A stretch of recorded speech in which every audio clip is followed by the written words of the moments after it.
Mary sat by the switchboard. The night was a deep, quiet black outside her small booth. The town lights were just a few scattered dots in the dark. Her small space smelled of old paper, warm bakelite, the faint metallic tang of dust. She had worked these silent hours for years, a familiar and trusted voice connecting the sleeping town. The hum of the board was a constant, comforting companion. She knew the rhythms of the night. She knew when the doctor might get a call, or when a lonely farmer might phone a distant relative. The silence was normal. The peace was expected. It was a perfectly ordinary night. It said, "Blue truck, Main Street, knife in the back." The voice was genderless, ageless, and impossibly close. It felt more like a memory than a message. She listened to the dead air for a moment. The hum returned to its normal, steady tone. The words hung in the silence of her booth, sharp and clear. Mary froze, her hand still holding the receiver. Her heart beat a fast, hard rhythm against her ribs. She knew every truck in this town. She knew who drove the worn blue Ford.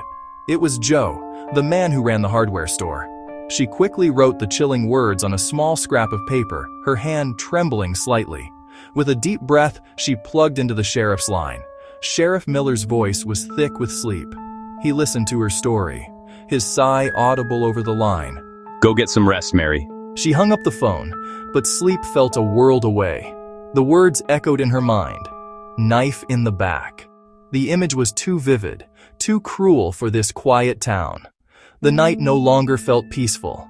It felt watchful. At 3 a.m., another light blinked to life. Mary's stomach twisted into a tight knot. She hesitated, her hand hovering over the cord. She had to answer. It was her job. She lifted the receiver, pressing it to her ear with a sense of grim duty. The same whisper came again, a dry rustle of sound in the static. This time it said, "Old Mill. Fire. Anne will not wake." Anne was the town baker, a kind woman with flour always on her apron. She lived in the small apartment above her shop, right next to the historic old mill. The whisper was gone as quickly as it came, leaving only the steady hum and Mary's ragged breathing. She did not call the sheriff this time. She threw her coat on and ran out of the telephone exchange. The cold night air hit her face, but she barely felt it. As she rounded the corner, the acrid smell of smoke met her at the door. Small, hungry flames were lapping at a corner of the wooden floor near the back. Someone had already seen it and called the volunteer fire pump. They got Anne out. She stood on the sidewalk, wrapped in a blanket, coughing and crying as the men doused the flames. Mary told Sheriff Miller about the second whisper. He listened, his face grim. "A coincidence, Mary," he said, but his voice lacked the conviction it had held before. He wanted proof, something more than a strange voice on the line. He couldn't arrest a whisper. He couldn't investigate a feeling. Mary went back to her booth and began to write every whisper down. She kept the growing list on a scrap of paper beside the switchboard, a grim tally of future tragedies. The words were always so plain, so simple. The whispers did not scream or beg for help. They did not sound angry or sad. They stated what would happen with the detached calm of a weather report. They named a person. They named a place. They named a death. The third whisper was the quietest yet. It said, "Riverbend, Jacob, head underwater." Jacob was a retired teacher who fished at the bend every single night. Mary called his home immediately. He laughed when she told him to be careful. "I've been fishing that spot for 40 years, Mary," he said. "I'll be fine." At midnight, his wife called in a panic. His boat was empty. His hat was floating on the water. The sheriff found his body at dawn. Mary started sleeping with the lights on in her small apartment, but the darkness was inside her now. Each ring at work made her stomach drop. Each whisper landed like a stone in a quiet pond. The town began to change. People started looking at her differently. Suspicion. Fear. She was determined to stop the next one. She had to. The whisper came just after midnight, cold and precise. Schoolyard, Marta, broken neck. Marta was a little girl, only 7 years old. bright red ribbons in her hair. Mary called Marta's mother, her voice shaking. The mother, frantic, locked her doors and windows. She refused to let Marta out of her sight. Mary watched the family's house from her booth window, praying it would be enough. A car she did not recognize slowed near the house. A stranger walked calmly toward the schoolyard. He slipped a small, white note under the gate. He turned and walked away, whistling a tuneless, cheerful melody. Marta's red ball bounced out the front door and into the road. The little girl chased after it. She tripped. The stranger turned and gave her a sharp, deliberate push. Her neck hit the curb with a sickening crack.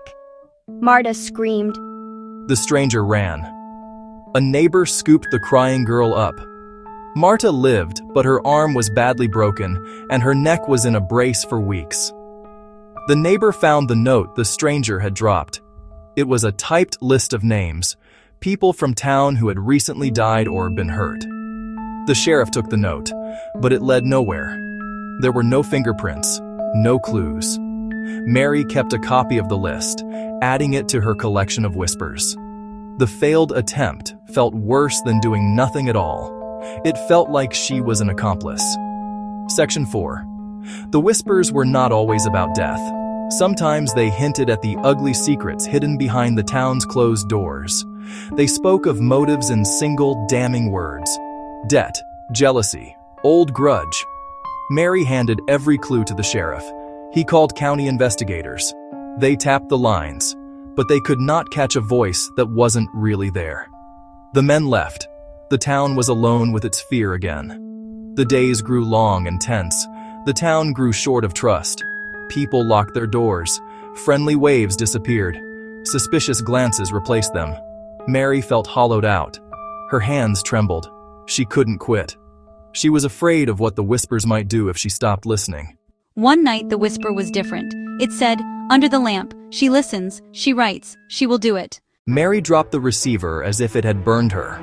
Her name was not spoken, but she knew. The words wrapped around her like a cold shroud. She will do it. Do what? She called the sheriff, her voice barely a whisper itself. She read him the words. He was quiet for a long time. "We have to watch you now, Mary," he said, his voice full of a sad, reluctant pity. Mary stayed in her booth, a prisoner under the single bare lamp. She felt the town's eyes on her now more than ever. She watched the streets with a map spread on her desk, marking the locations from the whispers. She watched the doors of her neighbors. She watched their faces as they passed by. But most of all, she could not shake the feeling of being watched herself. The next whisper named the pastor. It said, "Basement, hammer, blood on the hymn book." We must trust in the Lord's plan. We will pray together. Section 5. That night, back in her booth, Mary heard a new voice. This voice was not a whisper. It was clear and calm. It sounded familiar. It sounded like her own. "I took them," the voice said. "Not on the line, but inside her head. I had to. The town was sick. It was going to drown in its own secrets. I stopped it from getting worse."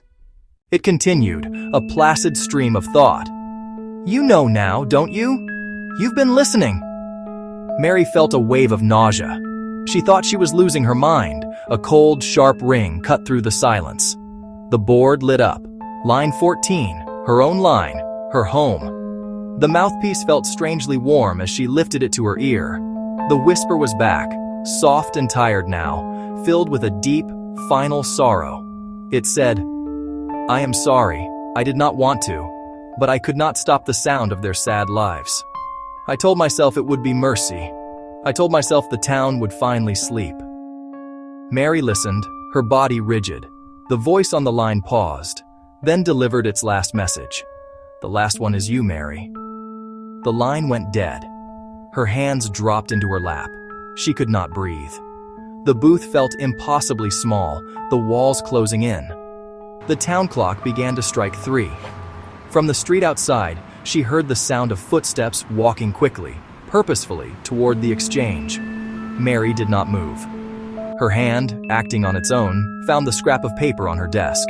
She smoothed it out and read the list of names. And there, at the very bottom, written in her own neat, careful handwriting, was her own name. She had written it there days ago. She finally understood. The whispers were not warnings. They were instructions. They were a script she was meant to follow. They taught her the patterns, the places, the methods. The voice was not predicting the future. It was creating it, using her as its instrument. The voice was patient. The voice was final. She set the receiver down gently in its cradle.